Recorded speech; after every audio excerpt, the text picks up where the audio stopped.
स्वागत है दोस्तों आपका हमारे यूट्यूब चैनल में। आज हम बीए सेकेंड सेमेस्टर के एक बहुत ही फेमस पॉइंट के बारे में डिस्कस करेंगे जिसका नाम है स्पेंसरियन स्टेंजा। तो आइए अब हम इस स्पेंसरियन स्टेंजा को पढ़ते हैं और समझते हैं कि इस स्टेंजा में कितने लाइनें होती हैं और इसको किन्होंने इन्वेंट किया है। तो आइए लाइन वाइज हम देखते हैं। It is a verse form. It is invented by Edmund Spenser for his poem the Faerie queen.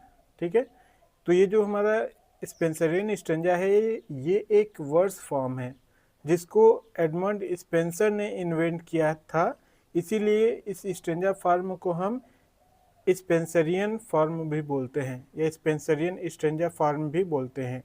इस स्टेंजा फॉर्म को सबसे पहली बार एडमंड स्पेंसर ने अपने एक बहुत ही फेमस इपिक पोएम फेरी क्वीन में इस्तेमाल किया था, जो 1590 में उन्होंने पब्लिश कराया था पहली बार, और इसको रीपब्लिश 1596 में करवाया गया था। तो आइए आगे देखते हैं। Spenserian stanza that consist of only 9 line. Spenserian stanza में केवल 9 लाइन होता है। राइम स्कीम के बारे में अगर हम बात करें तो इसका जो राइमिंग स्कीम होता है वो ए बी बी सी सी होता है, जो 9 लाइन होता है। स्पेंसरियन स्टेंजा मतलब हमारा ये 9 लाइन की एक स्टेंजा होती है। ठीक है, आगे हम देखते हैं इसमें मीटर का इस्तेमाल किया गया है। First 8 line used to write an iambic pentameter.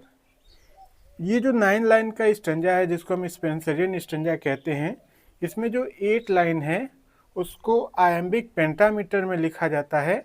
Iambic pentameter का मतलब होता है जिसमें 10 सिलेबल हमारे होते हैं, 5 हमारे अनस्ट्रेस सिलेबल होते हैं और 5 हमारे स्ट्रेस सिलेबल होते हैं। ठीक है, तो आइए अब हम आगे देखते हैं। And 9 line is in hexameter. और इसका जो 9th लाइन होता है, 8 लाइन को तो हम आयम्बिक पेंटामीटर में लिखा जाता है इसको, लेकिन इसकी जो 9th लाइन होती है उसमें हेक्सामीटर का इस्तेमाल किया जाता है। 12 सिलेबल इक्वल टू 6 मीटर। ठीक है, तो ये जो 9th लाइन है ये हेक्सामीटर होता है जिसमें हमारे 12 सिलेबल होते हैं, जिसको हम 6 मीटर कह सकते हैं या फिर हेक्सामीटर कह सकते हैं। ठीक है, तो आइए आगे देखते हैं। It is a form of Italian ottava rima. ये जो एडमंड स्पेंसरियन स्टेंजा फॉर्म जो है ये हमारा ओटवा राइमा का ही एक फॉर्म है जिसमें केवल एक लाइन ऐड किए हुए हैं एडमंड स्पेंसर ने। ओटवा राइमा का मतलब होता है 8 लाइन की स्टेंजा। ठीक है, लास्ट लाइन जो है हेक्सामीटर वाली लाइन वो एडमंड स्पेंसर ने इसी ओटवा राइमा में ऐड केवल किया है। ठीक है, आगे हम देखते हैं। It is use to write in English 8 lines in iambic pentameter. इसको आयम्बिक पेंटामीटर में लिखा जाता है इन 8 लाइनों को, जिसका राइमिंग स्कीम होता है ए बी सी। ठीक है, और इसको पहली बार गुवेन बकेसियो ने इसका यूज़ किया था, जो कि फादर ऑफ ओटवा राइमा भी कंसिडर किए जाते हैं। This form used by Geoffrey Chaucer in his work monk tell.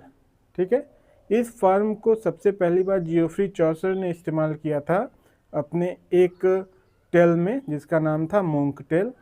उसके बाद लॉर्ड बायरन आते हैं, इन्होंने एडमंड स्पेंसर के फॉर्म को अपने एक फेमस वर्क में इस्तेमाल किया था जिसका नाम था पिलग्रिमेज। उसके बाद जॉन कीट्स आते हैं, उन्होंने इसका इस्तेमाल किया the eve of st Agnes. उसके बाद पीबी शैली आते हैं, इन्होंने इस फॉर्मेट का इस्तेमाल एडनेस में किया था, जो कि उन्होंने जॉन कीट्स की मृत्यु पे डेडिकेट उनको किया था। ठीक है, तो यहाँ पे हमारा एडमंड स्पेंसरियन स्टेंजा फॉर्म ख़त्म होता है। Okay, bye.